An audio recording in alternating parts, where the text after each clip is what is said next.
We can get this commentary. It's Oh pretty. yeah, it's actually great, right? How ridiculous can we? Yeah. How Oh, old is he trying to use Zoom right now? I know, right? I mean, Click, we know click, nothing click. about him, so we can only make assumptions right now. Yeah. So, Kim, if you can, in all seriousness, if you can hear us, for some reason you're on mute and off camera, so send us a chat and let us know what's up in the chat box, and then we'll know what to do while we wait. If you can hear us, blink twice in your non-existing camera.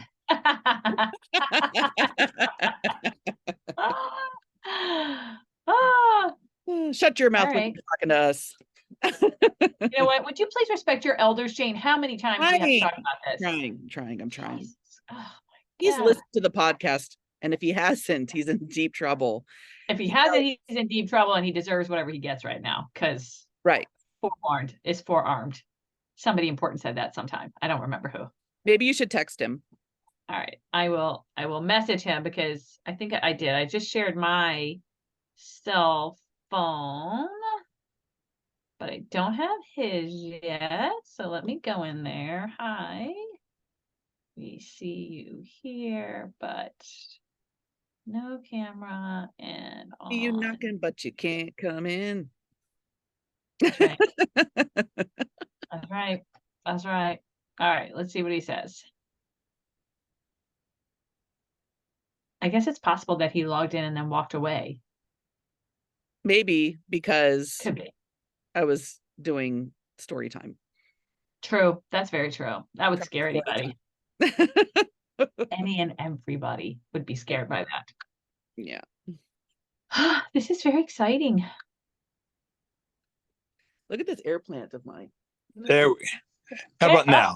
Hey. There you are. Ta-da! Now we can hear I'm you. here. How are you? Not bad. Hanging in there so far. Good. So just so you know, we I never actually got confirmation from Bruce. So I'm thinking we're thinking we might just go ahead with you and then have another conversation with Bruce. Because if for some reason he just hasn't been tracking our message string, then he messaged me separately when he realized he had missed something. And he was like, is it too late? I was like, no, this is what we're doing. This is the link. This is all the information. But then he never responded to that. So I don't want to have you text him right now, for example, and him Well, like that's scrambling. Bruce. That's Yeah. I'm glad we're recording right now, actually. yeah. Trash talk. We got to We'll have a sizzle reel on Facebook later today. That's right. Well, hey, I can trash talk Bruce. Yeah, well, so You've earned that right. But if you want to get him to do something like this, you need to call him on the phone and do him in person and say, we're going to do this in 5 minutes. And then he might be able to do it. Because if you say 5 days from now, okay. Okay, that's good to So know. All right, that's so the when way we come back, Bruce we'll is come back now. to this actually works out quite well for us, Kim, because we can have a great conversation with you today.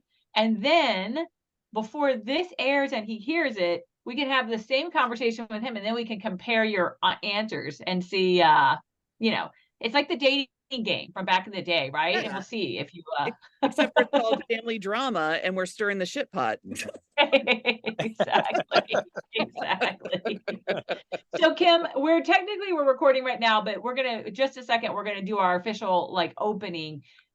Before we do that, what we're thinking about in this first conversation, and just getting to know you and all the things, is we'll once we do the intro, I'll kind of start a timer on my end, so we'll be an hour or so. So we're not going to talk about all the things. We can't possibly get all caught up in the whole world of Kim and the Doxy family in an hour. But so we thought we would start with, if it's okay with you, just kind of are doing the quick intros among us, and then we're going to really maybe focus this first episode on some things about our dad, about Kurt, from your perspective, right? Like we've had lots of conversations about what our experiences have been. Of course, I've had no experiences with the Doxy family.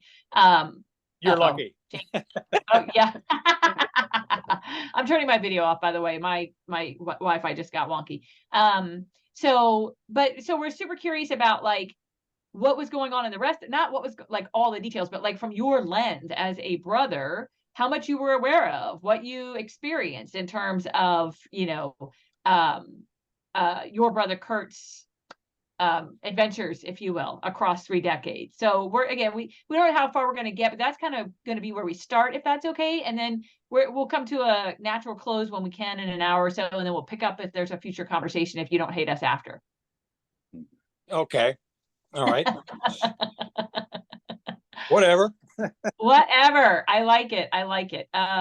So Jane, do you want to, well, I'll start the music, right? I've got the music. So I'll start the music and then give it like 10 seconds maybe. And then you can start the opening. Sound good? Okay, sounds good. All right, here we go.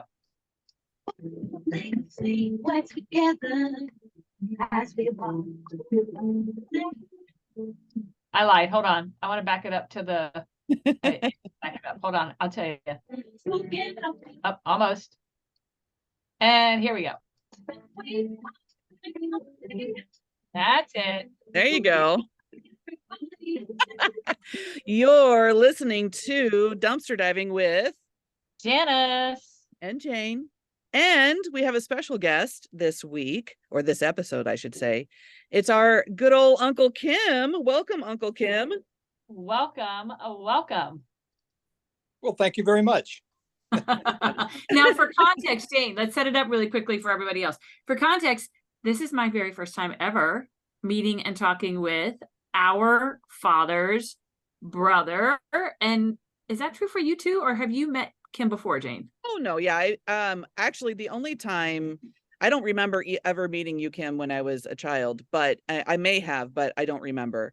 But the first and only time that I've been in Kim's presence is at Grandma's funeral in Washington, D.C. Oh, wow. Okay. And how long ago was that? That was in 2009. Yeah. Okay. So it's been a minute. Yeah, we had run into each other when you were living in Key West that brief time. Yeah. And I swung through town for one reason or another. I forget what it was. And I met you guys then. Yeah. And I think I remember that because it was right around the same time as Bruce showed up, because I remember him taking Jason to Universal Studios, and it was a summertime-ish. And it was like, we were too little, and I remember briefly maybe meeting you, but it didn't, stick. So, but I remember meeting Bruce and Lynn. Yeah, it was there on your grandmother's back porch. Yeah.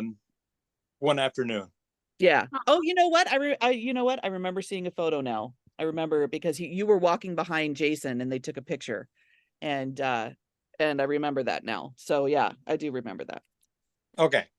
Yeah. So this will be a random tangent, but everybody's used to that now. So you said, Jane, just now, oh my gosh, I remember seeing a photo, and now I remember you were walking behind Jason and blah, blah, blah, blah, blah. And I just heard this great bit by a comedian who was talking about the difference between like the photos of our parents and what our kids are going to experience. And so it's the same thing, Jane, like, you're going to be able to show to your dollars, look at this picture, and that's who this is. And this is your uncle or great uncle in their case, Kim. And we were all in Key West and blah, blah, blah.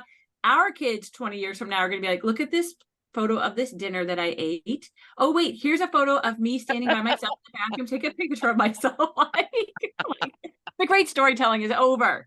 Because my kids will also get, by the way, oh, and here's a picture of our cat, and here's a picture of our other cat. Yeah, it's going to be great. It's great. Anyway, I'm back. All right. So Kim, position yourself, if you would, please, for our listeners. And what I mean by that is like, we know we have early on in early episodes, said, okay, the Doxy family and the sons but not everybody remembers every word we say, which is hard to imagine, but evidently that's true.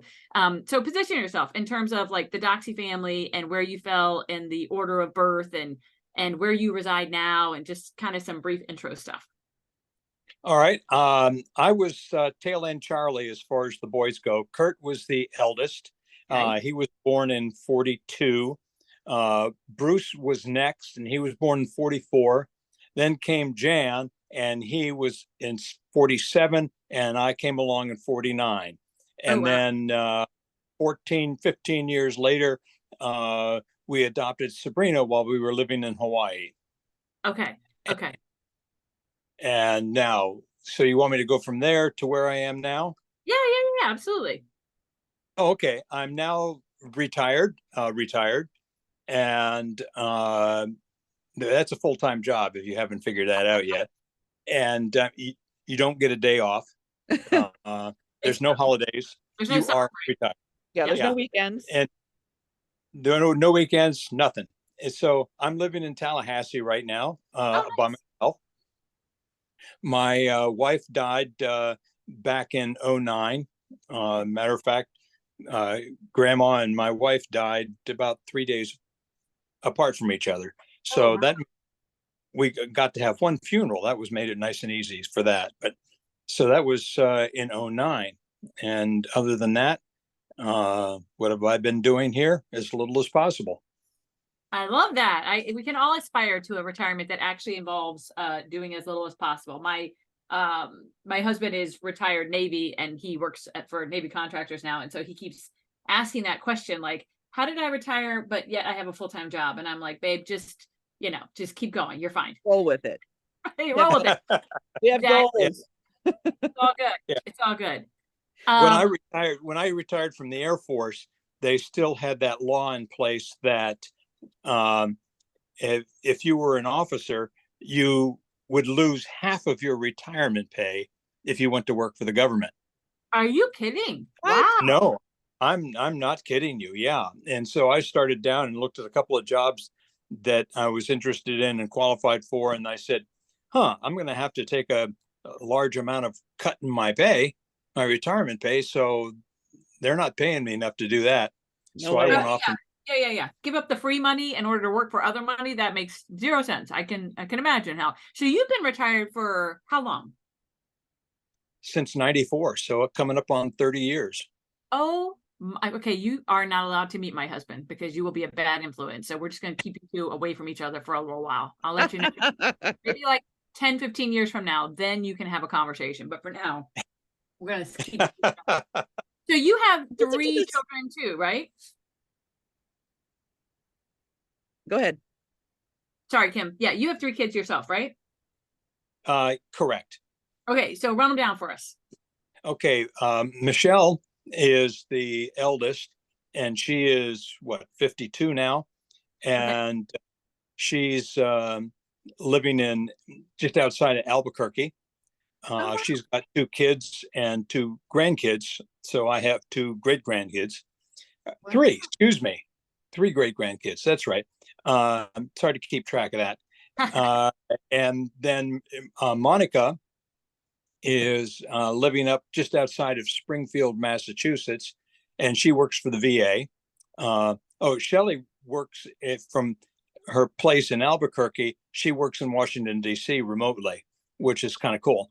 Yeah, you can walk around in your fuzzy slippers all day long. Oh, yeah. Then Eric is, how old is he? Pretty old, 46, 47, something like that. He and his family are living in Spokane, Washington. Oh, wow. And they have 2 kids up there. Oh, and Monica has 2 kids. And you said Monica's up in the Northeast? Right, Springfield, Mass. That's right. Okay. So I am actually then the same age as Shelley because I'm 52. So we were born somehow close to, or somewhat close to each other. Okay. She was born in 71. Yeah, me too. Yep. Okay. Yeah. Okay, that's helpful. So, and once upon a time when I first met Dylan back last fall, it's almost been a year now. You may have seen it, right? He worked out the whole, like, as much as he knows based on 23andMe and family history and stuff, like the whole timeline of Kurt, if you will, right? So what we know is that he had children spanning 3 decades. Yeah, something like that.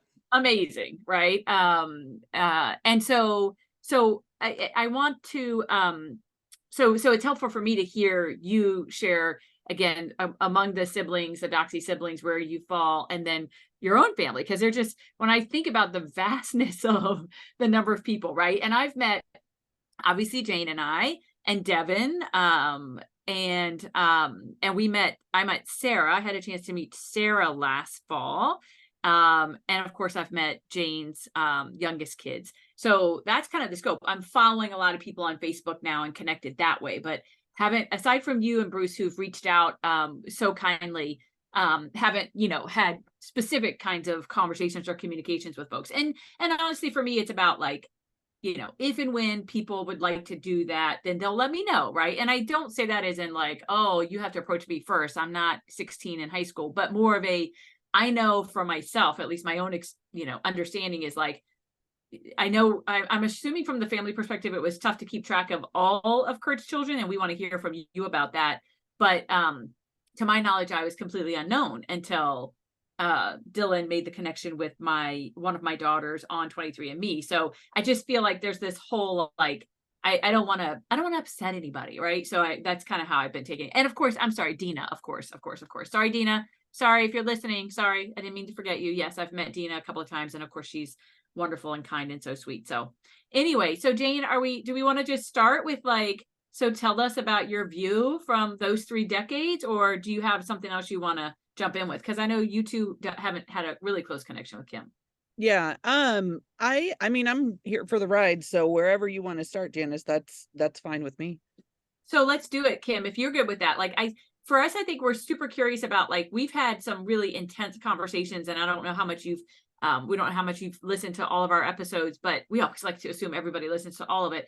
But we've had some intense conversations about our own experiences, right? And Jane, of course, had some experiences immersed in the Doxy family, lots of experiences detached from the Doxy family. And so we're just kind of curious, like, across those 3 decades, right? What else was kind of going on in the Doxy family, or how aware was everybody, or in tune was everybody in terms of, like, as the kids were coming along and their different family groups and that kind of thing, like just that whole perspective. So pick it up from there and whatever you'd like to share. Well, Kurt left the home when he joined the Air Force back in 1960. And so my upfront face-to-face experiences with him were kind of spattered, but he always kept in touch with Mom. And so that was 1960. I was just, what was I, 9, 10, 11 years old, something like that. Right. And then, but we sort of kept track of what he was doing with his first wife, and then his being sent to Alaska. Gosh, that was fun. And then him coming back and joining the Navy and hooking up with Dolores and all that kind of stuff. And while he question, you said he was sent to Alaska. What was that about? That was about 1963, I guess. He was a weatherman, a weather guesser, and he they sent him to a little weather station on top of Sparvan Mountain in Alaska. And he wasn't real happy with the thing. There were 3 guys up there, and they were up there alone, and they had a base camp down at the bottom of the mountain. But during the winter, which goes from about the 1st of August until about the 1st of July, the next year, he was stuck up there on that mountain. Can we pause you real quick, Kim? Can we pause you real quick? What the heck? He was a weatherman? I didn't know that. Like, Janice knows nothing. I know very little, and I only know what my wonderful mother has told me. And so I had no idea what his MOS was or whatever. And so, and knowing the fact that he loved women so much, being on a mountain with 2 other men was not what he wanted to do. No, that makes me giggle. It was, yeah. Yeah, he did not have a real good time up there. And he didn't, he got himself in trouble a little bit up there. But, when you're one of the junior guys and you get some jerk who's in charge of the operation, he didn't get along. So, but anyway, and then he got discharged. When he got discharged, he went before he went into the Air Force, of course, he married his first wife. I don't remember what her name is. And then he came back and they divorced. And then he wasn't doing well as far as John finding substantive employment. So he went back in the Navy. And he went back in the Navy as some sort of administrative clerk position or something like that, because he could type pretty fast. And he could use the English language functionally. Being in the Navy, that's an advantage. So anyway, that's what he did. And he was bounced around on a boat for a couple of years. And he was married to Dolores at that time. And we were at Quantico, Virginia. So I was in high school at that point. When he was in Alaska, we were in Hawaii. So, I could say, nanny, nanny, boo, boo. And at him. Yeah. And that, just coincidentally, that in '64, when that big earthquake hit Alaska, they got banged around quite a bit up there on top of that mountain. Oh, wow. Yeah, he said that was a pretty exciting experience. But anyway, so he left there, joined the Navy, sailed around for a while, and then came back to Virginia. And after he got out of the Navy, and still could not find substantive employment in that area. Kurt was always looking to score the big job, the big paycheck. And the idea of starting in at the ground floor and working your way up was just not his style.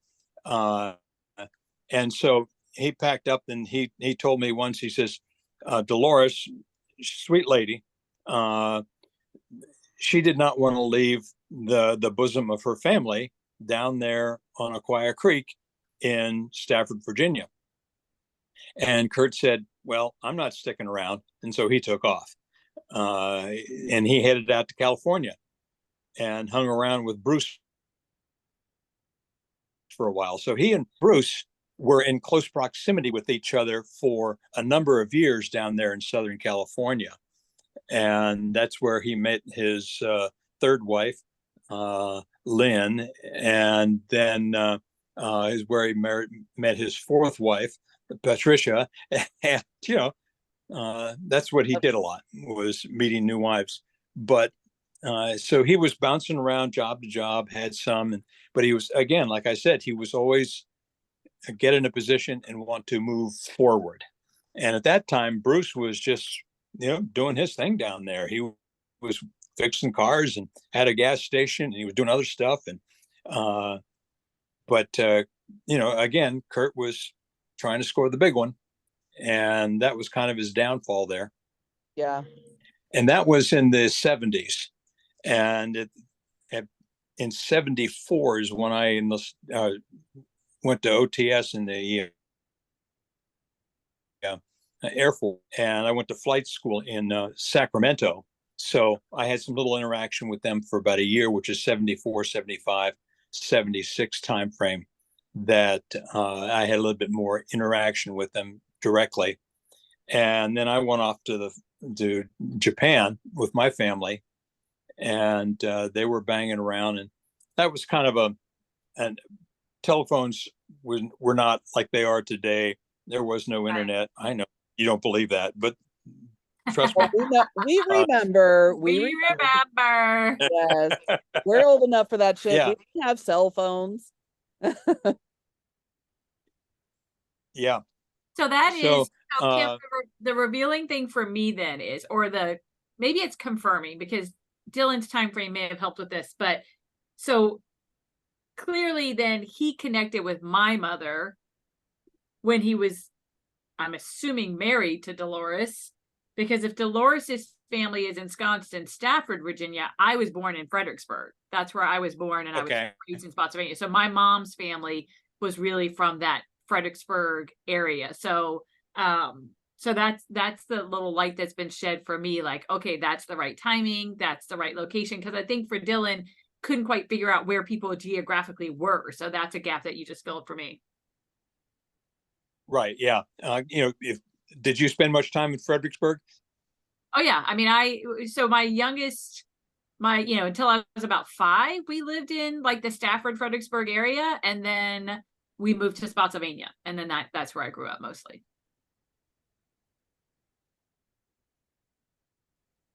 County is right across the river from Fredericksburg. Yeah. So you were spitting down. So Oh, yeah. anyway, and then, okay, that was through the 70s. And then in the 80s, they sent me from Okinawa, Japan to the very, very northern tip of Maine. You're closer to Canada than you are the United States up there. And it's miserable weather up, absolutely miserable.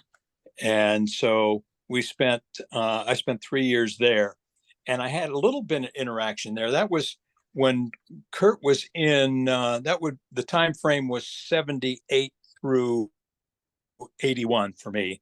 That's when I left Loring and went to England. And so while I was up there at Loring, Kurt was I think he was in Dallas at the time, and he was working for some guy selling marketing franchises. And so this guy who was marketing franchises with them owed Kurt and his buddy about $1 million. And back in the early 80s, $1 million was really worth something.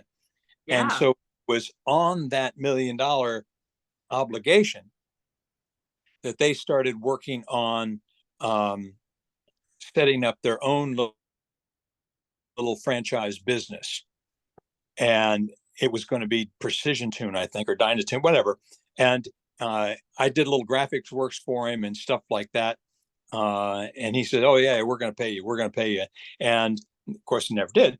And he was also going to have me open up a training center for people who were getting the equipment and the franchises. They were going to come to Las Vegas because everybody loves to come to Las Vegas.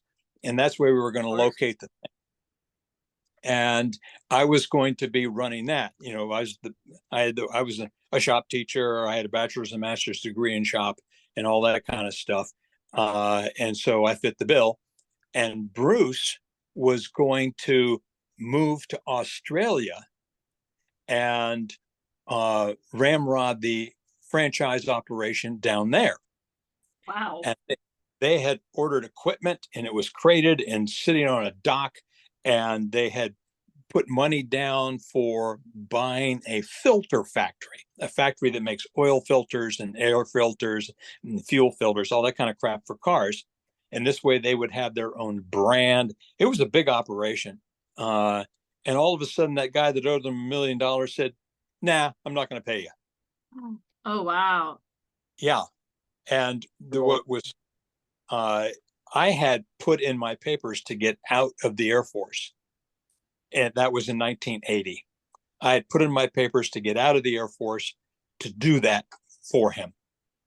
And all of a sudden we were going along and getting closer to my date of separation. And I couldn't even find him on the phone. Wow. Couldn't run him down.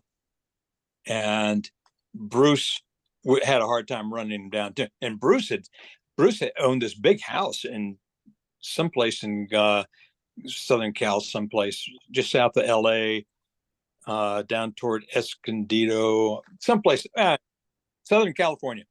And, he was doing happy. He had a good bit employment and sources of income.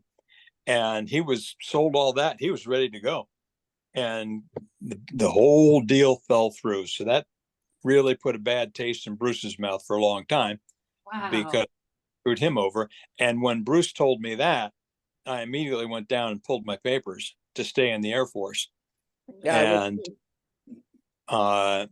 And I told the Air Force, well, if I can, I'll just wait until see where they're going to send me. If they're going to leave me in Loring forever, I'm getting out. If they're going to send me to some rat hole little place that the Air Force has lots of, I'm going to get out. But the slimy bastards turned around and sent me to England. So I stayed in England. Yeah. And while I was in England, Bruce, I think they were down near Beaumont or someplace at the time. Kurt was down there working. I don't know what his position was, but they were doing gray area cars, import cars. Do you know what that is? No. That's where they take to import a car into the United States. It has to be meet U.S. safety standards and emission standards. Right. Well, what they were doing is they were bringing cars over that were not aimed at the United States market, but they would bring them over and then modify the cars. And this was legitimate. Was that at at that Scarab? Was that at Scarab or whatever? Say again, please. Scarab? Scarab. Yeah, was that Scarab Automotive or something like that? I remember him working for like Scarab and it was like cars or something like that. Yeah, and they were doing BMWs. Yeah. Yeah. Because they were having trouble getting the technical specs for the cars that were coming over from Europe so that they could then modify them. So he got me to go get some manuals for these things, in English, because I was in England, which would have been better than German or French or something. So I went down and spent a couple of $100 buying these technical manuals and bundled them up and sent them to him at the business address. And your dad never paid me for those because he had quit that business or gotten fired. I don't know which. And so he screwed me over on that one. And but I stuck it out in England until I got there in 81, left in 84. And that's when they sent me to West Berlin and spent 6 years there in West Berlin. And during that time, I went back to Key West once. While I was in England, I went back to Key West once. And so that was the time when I was in England. So that it was that time frame, early 80s that you were down in Key. Yeah. Right. That's when we bumped heads there. Yeah. And while I was in Germany, he was doing all his little shenanigans where he spent his time up here in Tallahassee and other things. And that's when your mother divorced him. Yeah. And then from Germany, they sent me to Hawaii. So, and that was in 90. And I wasn't hearing much from or about him other than he was had married Roberta and was producing lots of babies. And at the time they were living in Boston, the Rhode Island. Oh yeah, they were. Yeah. Yeah. They were living in Rhode Island and working in Boston. And he found this really, he thought was going to be this, and he did real well. It was with a company that I don't know if they're still around, but they made modems, and it was Zoom-Tel. But anyway, he was working for them. He had done a real good job, job of creating a service department for people to call up and whine and complain about their equipment. And he set up a real good thing, and he was well respected there. Well, he then got this potential even bigger job in I think it was Cincinnati or Cleveland, someplace in Ohio, to work for a company there. Well, he went there. He told the people off at Zoom that, you guys suck, I'm leaving. And rather than taking a leave of absence, as it were, he told them off and left. Oh, wow. So when that job in Ohio fell through, he was going, I got to go back to Boston because that's where my family's living. And Zoom-Tel didn't want anything to do with him. And Zoom-Tel spread the word around Boston that you don't want to hire this guy. He's a jerk. And so he was saying like, maybe I've got to get the hell out of this neck of the woods. So he was looking at going back to Dallas with his family. And Roberta says, I'm so happy I have my family here, and or my life is here. I have my church, I have my kids, and the kids are in school and soccer, that kind of crap. Yeah. And he says, well, we can't stay. And so she kind of threw him out. Of course, she wanted to stay there also because she was had a thing going with the preacher at her church. And she didn't want to leave that. Crap. Okay, I got you. Oh, wow. We didn't hear about that Yeah. part, but we knew we would hear new stuff. Yeah, well, Roberta had a thing to well, anyway, all those Rollins girls did, but that's should I be slinging out dirt like this? Oh my God. You know what? Here's our Yes. disclaimer. Yeah, we'll pause there for a second. Our disclaimer really always is, listen, everybody has their own experience with the story, right? And so to your point, right? Like we only know what we know based on secondhand information, right? Or third hand in this case. Now we know it through you, but you know it through Bruce or someone else because you weren't standing there when it was all happening. So we are This is your fully version. cognizant, right? Yeah. Exactly. This is your version of the experience, and it is not intended for anybody to hear and go, "Oh, that's exactly what happened," because none of us were standing there, right? So it's just simply your perspective of the Right. story. Well, this stuff that I'm talking about in Boston and stuff, I got from Kurt's own lips. Yeah. Because he And had that's Kurt's lens, right? That's my point. Is like even you getting it from Kurt is Kurt's version of, right? So, Yeah. and again, I'm not discounting any of it, Kim. It's just to acknowledge that we only know what we're told, and so that's all we can talk about, right? In addition, this is really educational for us because we didn't get to experience any of that with him. And again, this is your truth based off of your experience through it. So they've all, everybody's had their chance to, say what their version is, and we've been corrected on timelines and stuff like that. And we're here for it, because this is just a learning experience for us. And Amen. and we appreciate everybody's view because we are very objective.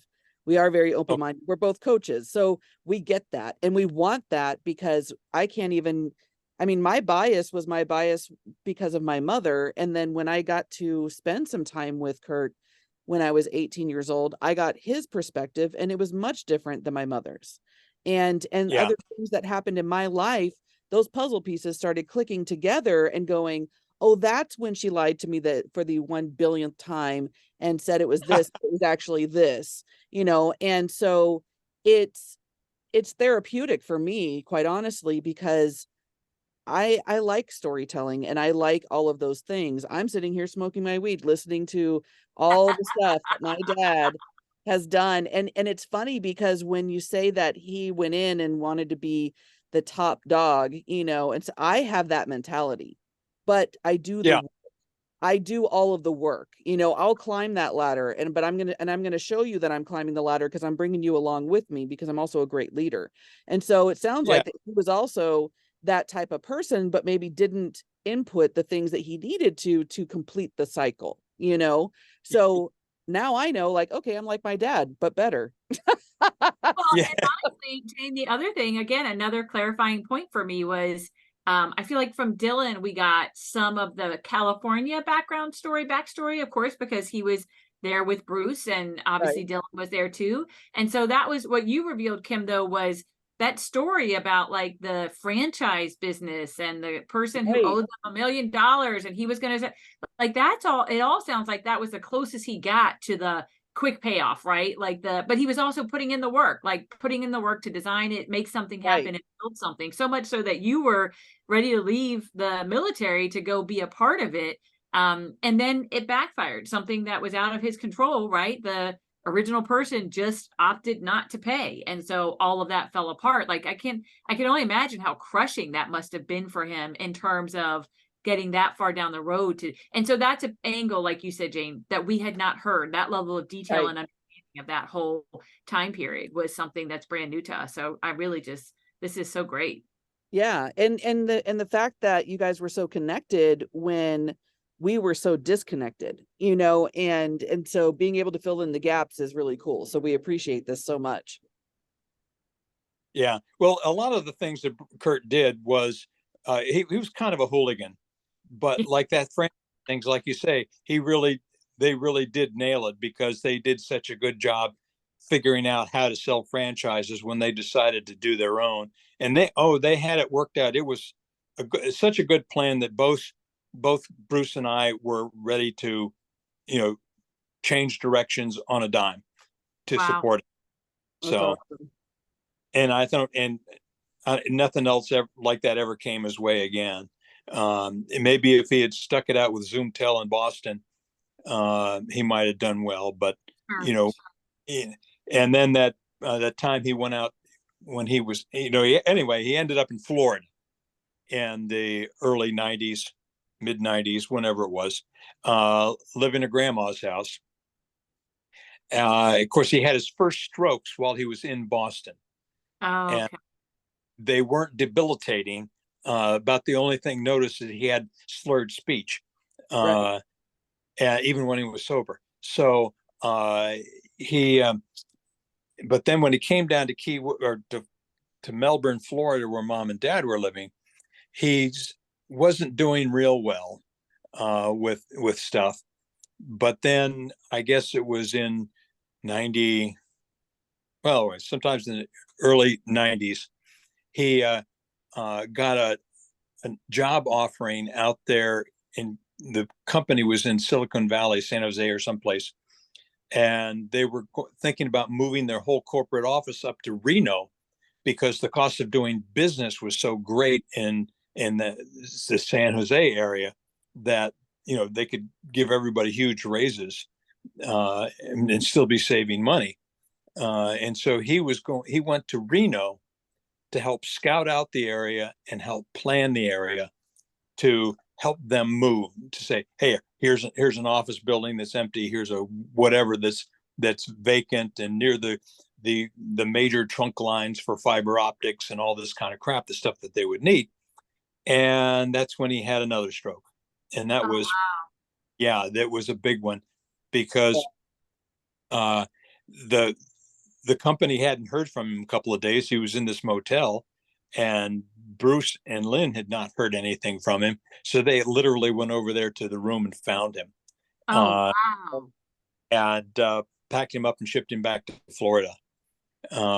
Anyway, he was just, it was basically over for him. Yeah. And that was in the mid 90s. That was And 97, because I was 18 and I had received a phone call from grandma, and she said that he had had a stroke and he's now using a walker. And she was like, I'd really love for you to come out and see your dad, because he's not doing very well and he would love to see you. And yeah, so I did, and I went out there for, I think, a full week. And yeah, it was really sad, because he could barely talk and he couldn't walk. He had a walker, and his speech was very slurred. He could barely, write. So I would, talk to him, and then, we would get him to write something, and then, and some words he could say, but it was very hard to see, because I remember Dad when I was little, and he was big and strong and tall and, all of those things. And to see him so frail, it was really sad. yeah. And that was the time that my dad was starting to deteriorate. Yes, at the same So time. here's Mom, who's 5'2.5" and weighing 115 pounds, is trying to Right. throw these two mooses around and pick Oh, them up on the floor and all that kind of crap. They had fallen so often, and she would call 911, and the local fire department would come over to pick them up off the floor. They finally said, Mrs. Doxy, here's our private number to the fire station. oh, wow. You don't have to make 911 calls anymore. Just call us up. And they had her, the telephone would ID that it was, Jane Doxy on Pebble Creek. And they'd say, oh, has the colonel fallen down again? Oh my gosh, that's amazing. And they would come around with their smaller truck, no sirens, no lights, no nothing, just drag them around and pick her up. But that was about the time that Mom was able to get Kurt into that VA home, Yeah, the Florida, nurse home. not federal VA. Yeah. And get him in that one up there in Daytona. And he just deteriorated to down into a wheelchair. And he was, when Dad died, we took his dad's power chair up there to him. And he was so debilitated, he couldn't really drive it very well. And so they said they took it away from him because he said he used to keep crashing into things and into people and all that. And he was, of course, a lifelong smoker. Yep. Until at home, where he could not get out onto the porch, the screened-in porch, because you could not smoke inside the facility. So he had to get out onto the porch and smoke out there. And it got to the point where he couldn't get out to the porch by himself and couldn't light his own cigarettes. So that's at the point he quit smoking. And then it kind of went downhill from there. Yeah. And then it was March of 2007 that he finally died, but that was it. What else? Wow. I mean, Kim, honestly, like, we can't tell you, Jane will speak for herself, but every time we have a conversation with somebody else in this family, it's so enlightening, right? Like, so much, just like we said a few minutes ago, of what you just shared brought clarity to kind of things that had been, almost hinted at before, not hinted as in secret, but hinted as in like, I think this was happening, but I'm not really sure. You just gave us a great deal of clarity, even toward the end there, right? Because Jane knew, of course, and was able to say he'd had some strokes, but the story of like having the initial stroke that wasn't very bad, but then the second one where he was actually alone in a hotel room, that, never even having known the man, that kind of breaks my heart a little bit, because I can only imagine how terrifying that is. And God knows if they hadn't gone looking for him, right, he might not have survived that one. So so that's, I mean, thank you for sharing all of that. And I think it's interesting for me, because here's kind of a follow-on question for me, and it really is more about better understanding the dynamics of the Doxy family. Every family has such unique dynamics, right? And even that idea of family means something a little bit different to different people. But as I think about you all as the 4 children, right? 5 with Sabrina, right? Once she was adopted. Do I have that right? Yes. Correct. Okay. So as 5, right, living all over the country, obviously, once you've grown, you being in the military, so all over the world, how much of a connection did you have through your mom and dad, like through the, maternal and paternal grandfather? Like, how much connection did you all kind of have over, like, were there certain things that you always did together, or, times that you tried to get together, or once everybody left, did everybody just kind of go in their own separate way, and then it was your mom who really just kind of shared information and made connections or what have you? I'm super curious about that. Well, we never had any big family reunions or anything like that because, like you say, we went off. Brother Jan, he right out of high school, he had was planning on going to the University of Hawaii and studying music, specifically voice. Just aside, he and I were both in the elite singing group at our high school. Oh, We were wow. both second bass sections, and Jan, I was always like in his shadow, so to speak. And so I was always not real confident about my voice performance. And then 30, 40 years later, I ran into our choral director and he says, "You were better than your brother." Oh my God. And I thought, if he had said that to me 30 years earlier, it would have made a big difference in my life. Sure. Right.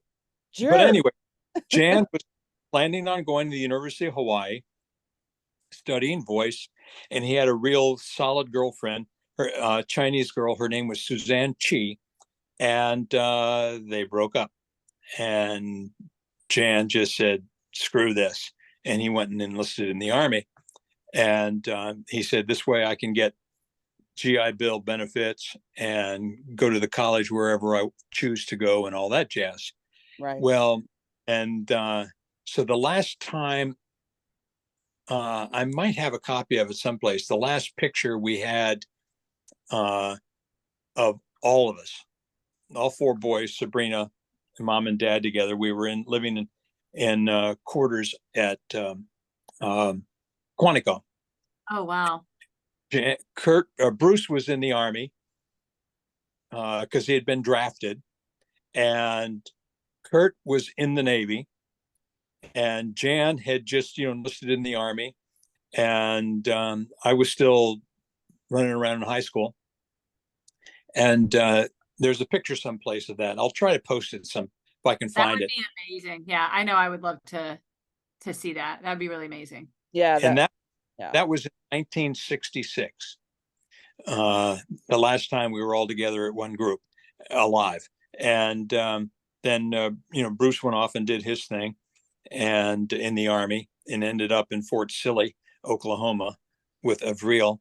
And then when he got out of the Army, he went to Southern California, and pretty much been out there in California forever since then. Right, right. And then Jan ended up not much longer because he could read, write, and cipher, so he was officer material in the Army.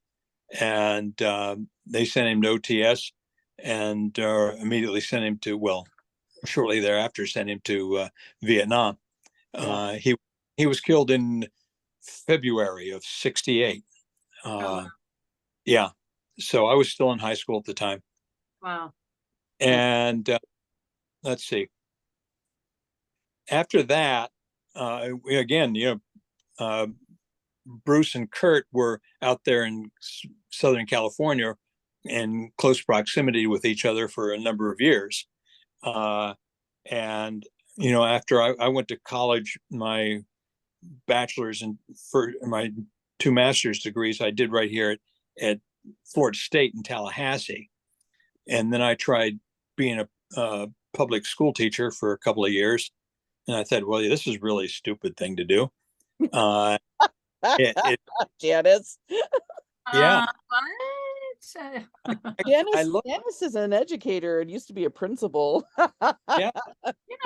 Talking about, the unions were starting to come in and trying to come in.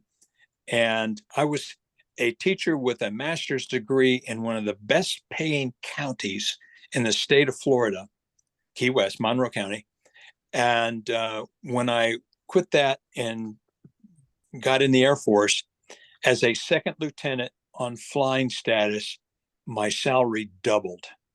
Plus I had full medical dental for me and my children, my family. So yeah, it's a much better deal. And I didn't have to put up with, there were a lot of losers in the teaching profession. You get really, really sterling people, but then you get these losers I'm gonna have to, just for really quickly, for a public service announcement, go ahead and acknowledge that is true in all professions. It's not yes. Okay, continue. Yeah. On that line, there's an old saying, turds always float to the top of the punch bowl. And you get these people that again, there's a lot of good, hardworking, conscientious people, but there's just enough that really turned me sour on it. And it was also during that time when you can't do anything with the children. They can rip things apart and tear things apart and kill each other, and there's nothing, you can't even break up a fight, that type of thing. Right. Oh, no. I get what you're saying. And don't get me wrong, like, I totally also get that, like you said, you had these opportunities, and so and in the end it all worked out for the best for you. So I'm looking now at, we have about a little over 10 minutes left in this what we hope will become the first of many conversations, not all recorded, right? Okay. But I wonder then, you've got me just thinking about family in general, and obviously with your brother Jan dying so young, and if I remember correctly, you said he enlisted, right? And then he was once he was trained in his particular area, he was shipped off to Vietnam versus being drafted, which I think you said Bruce was drafted. Do I have that right? Correct. Bruce was drafted in 60, I don't know whether it was 66 or 67. It was around that time frame. Jan enlisted in 66 and went through some training and did some stuff. And then they sent him to officer candidate school. Right. And So, then he went to Vietnam, of course. yeah. And so he was a first lieutenant when he died. Okay. Um, So that, so with him passing away so early, that idea that the last picture you all have as a family is in the late 60s. yeah, 6. It's, so my husband and I have 6 kids between us. We've both been married previously. And I just think about, there's, having come from a family experience myself that was so incredibly dysfunctional, it's been really important to me, right, to be the person for now, right? Eventually, hopefully one of our children will take over, but to be the person for now who is so intentional about making sure that we are all together, right? At least our goal has actually been, since we've been married, every couple of years, because our kids range in age from 16 to 31. So we have to be really intentional, and they're spread all over the country, about how we get them, in the same space every couple of years. So it's just it's always so fascinating to me, right? To think about how different family dynamics are. And some of it's generational, some of it's just the time period we were in, some of it's, like you said, there's so many reasons for that to be the case.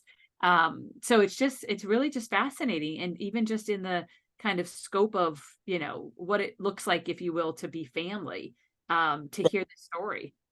Well, we, to go back a generation, when we were kids, we were fortunate enough to be stationed a couple of times near in Northern Virginia, where most of my mother's family was. And so we had aunts and uncles and scores of cousins that used to get together all the time and carry on. And, a grandma there. And she drew, what did she drink? She drank Ram's Head Ale. She was a drinker. And she she lived in this little house, and it hadn't been updated since the 30s or something, the 20s. And she had this window over the sink, and she used to take her empty beer cans and throw them out the window because they fill up the trash can too fast. So she bring them out the window, and she had a nice backyard with apple trees and a mulberry tree. And the grandkids would come around. She said, "Go pick up the beer cans in the backyard, put them in the big trash can." So, oh my gosh, that's fantastic. That's funny. Memories, but and then the down in the Keys, we had aunts and uncles that moved down to the Keys, so we have been traveling through the Keys for since the 50s to visit with them. And so we had a pretty close connection with them, but not much with Dad's family, because they were all ensconced up there in Michigan, and we never were near them. So it was only when we were traveling back and forth across the country from one post to the next did we encounter them. So I really don't have any memory. Yeah. Very, very vague memories of but I love that, like you said, as young kids, you guys had that opportunity to be with family. It really was but once you became, adults, that you became more spread out. So I have one final question that I want to pose, and then Jane, obviously, create space for you to do the same if you have something. But Kim, I'm sitting here thinking to myself, so you had intermittent contact and times where you were closer to our dad than others, big chunks of time when you weren't, some chunks where you were. And so I'm super curious about, like, how to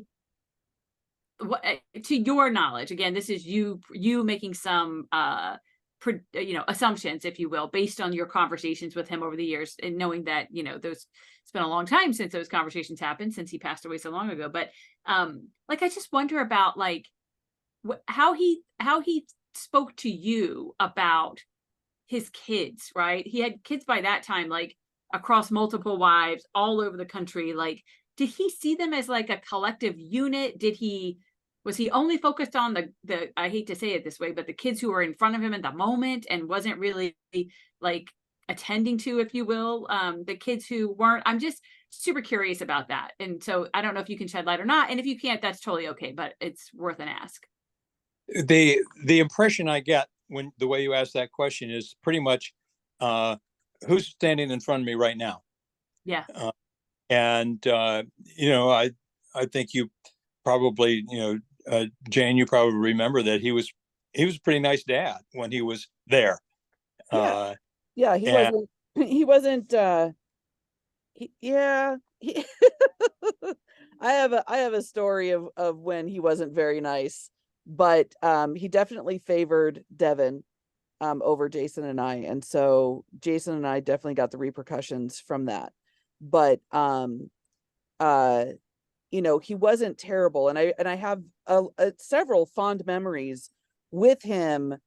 It's just spending time together. I don't yeah, remember him doing things with us or anything like that, but just being at home. He loved wrestling, like the WWF wrestling.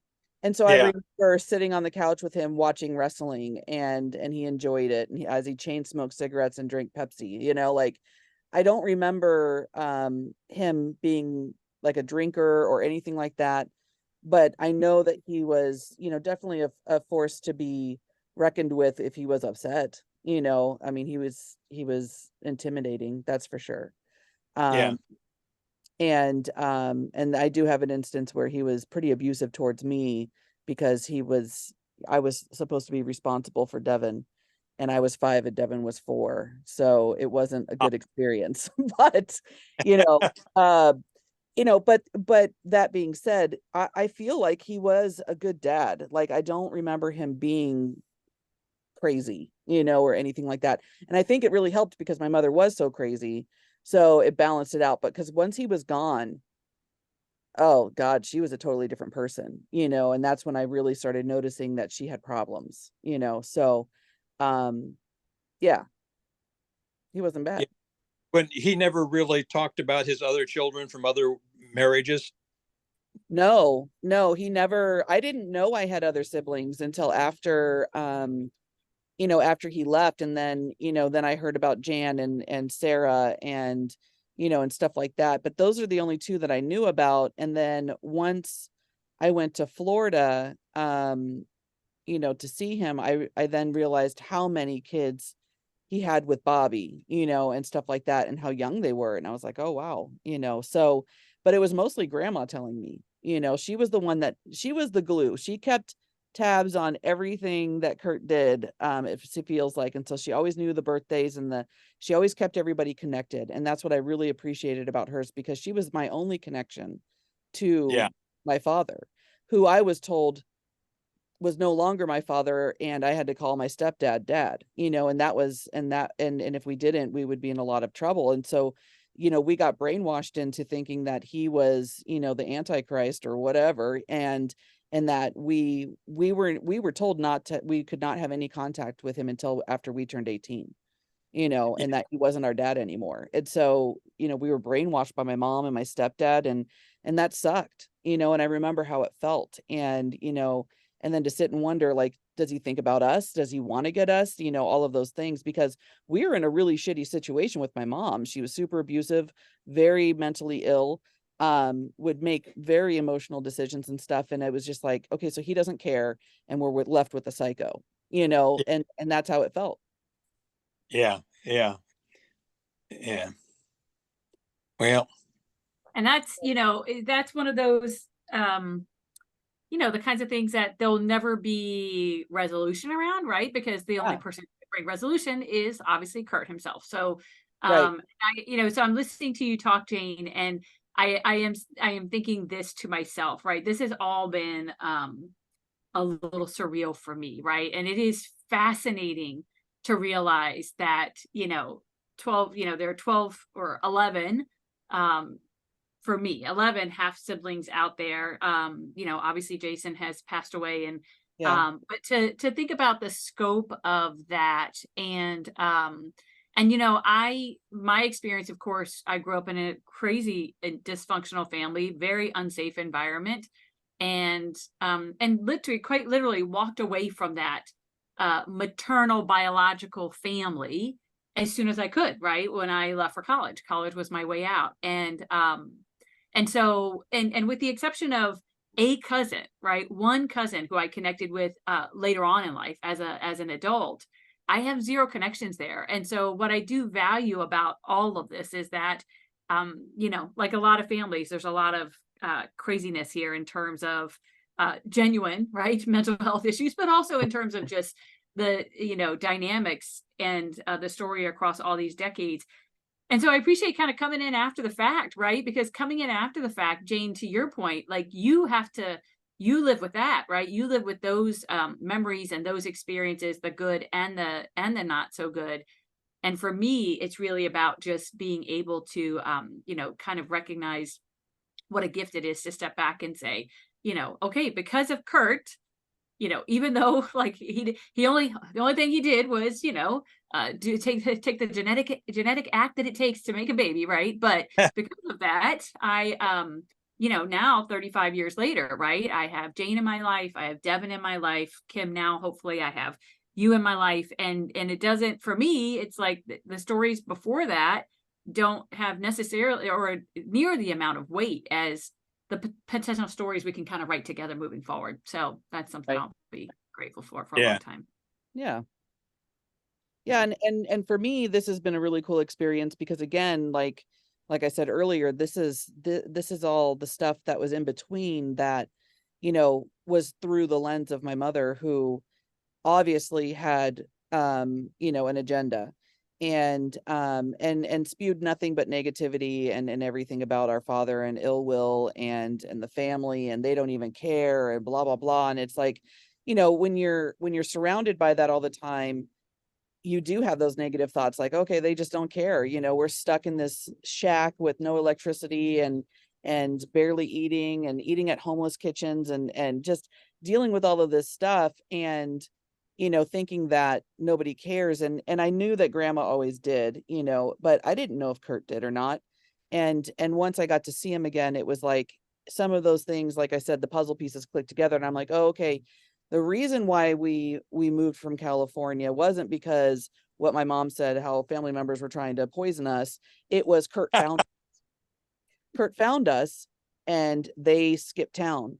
And so we moved from living in a little shack in a canyon in California in Los Gatos on my uncle's property to central Phoenix, Arizona, where it's the temperature is totally different, the people are totally different, and it was just a total shell shock for us. And we were so angry because we were so happy, and we were finally happy in that little spot.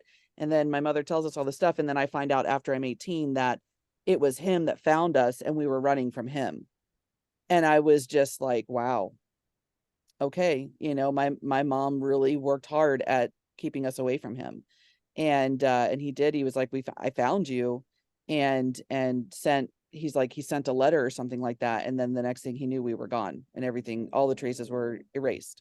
So, it just, hearing these different stories and how he was as a person is very, very enlightening, but also, confirms a lot of things for me and how I am, because I didn't get to really know him like that. And so, like I said earlier, like we're very similar, and that explains why I'm not like my mother so much, and I appreciate that. My God, I appreciate that. But, it's cool to hear that, because I'm like, oh, cool, I'm like my dad, and that's where I get it from. So it's bittersweet. And even the best parts, right? Because Yeah. I love how you framed it earlier that like, okay, so I have that same drive, and you and I have talked about that a lot. I think we both very much have Right. that, Yes. but are willing to do the work to, climb the ladder, to, show the value and get there and earn it, so to speak, versus the, the quick win or the quick, big Right. payoff or whatever. Right. And what's funny is I work with people, I coach people that want that, instant gratification. And I have to, I'm the voice of reason with them and go, okay, how is that really going to work? And blah, blah, blah. So it's almost like I'm coaching my dad at this point. Like I'm coaching people that are like my father because I see the difference, or whatever, and know how to do it. And I coach them through, I coach business owners through that stuff all the time. I did it this week and it felt so freaking good, because that's my true calling. And I love coaching business owners and stuff like that, and getting them to see, beyond their nose and open up their mind to that. And it isn't just instant gratification. You actually have to put in the work and have expectations and accountability and follow up and close the loop and all those things. And so it sounds like that's the stuff that he was missing in some instances, but then figured it out towards the end, and then came to the demise of his smoking habit, Yep. and it sounds like he did get it fucking figured out finally, and then it was just a little too late for him, Too late. Exactly. and I feel that, and I'm like, well, wow, I can carry on, that, and teach other people how to do that, and that's what I'm here for. So it's super cool to see how it's kind of like linking together, I like so that. Yeah, I like that a lot. So I'm gonna do what I do best and bring us kind of to a close. Because what we know is that you push past a little bit an hour and people start to tune you out a little bit. So we're gonna save future conversation for future conversation. But so Kim, I'm gonna give you the last word. And what I mean by that is to say, like, given the nature of the conversation that we've just had today, right? If there's one, and I'm thinking we'll end it on a super positive note, like if there's whether it's a characteristic, if it's something that when you think about your brother Kurt, our father, and you kind of have a smile on your face, like you think fondly about it, like I said, characteristic or whatever, what would it be? What's that one thing about him? I don't know. That was a setup. okay, hold on, or I have a secondary question. Okay, good. The secondary question would be, what was something you learned about Kurt and or Janice and I that you can link to Kurt or something like that? Well, I was thinking back to the first question, is that when I was smaller, he was good to me. He was, a lot of times he was a pretty good big brother, and being the tail end Charlie. Now Bruce was too, and so I look back on those days and see him, but Kurt always tried. He always tried. Yeah, I love that. Thank you for that. I feel like that's a great place for us to wrap up. And Jane, I heard you add in there that he loved kids, right? It was never really about. Did. Yeah, Go ahead, Kim. Yeah, he did. And he was 7 years older than I, but most of the time when he was out doing his thing that his kid that much older was doing, but around me he was pretty good. Love it. That's so great. That's a great place to wrap up. So Kim, again, thank you. And so all of you who tuned in to listen to this episode, we hope you enjoyed meeting our Uncle Kim as much as we did. Well, at least I met him, and reconnecting, obviously, Jane and Kim. And we love that you guys continue to be on this journey with us. So thanks so much for tuning into this episode and digging a little bit deeper into the dumpster that is the Doxy family, because every family has their dumpster. So thank you for listening. Obviously, like and follow and subscribe and share. Jane, final word. That's it. All the stuff that Janice just said, I echo that. I love it. All right. Peace out, guys. We'll see you next time. Bye.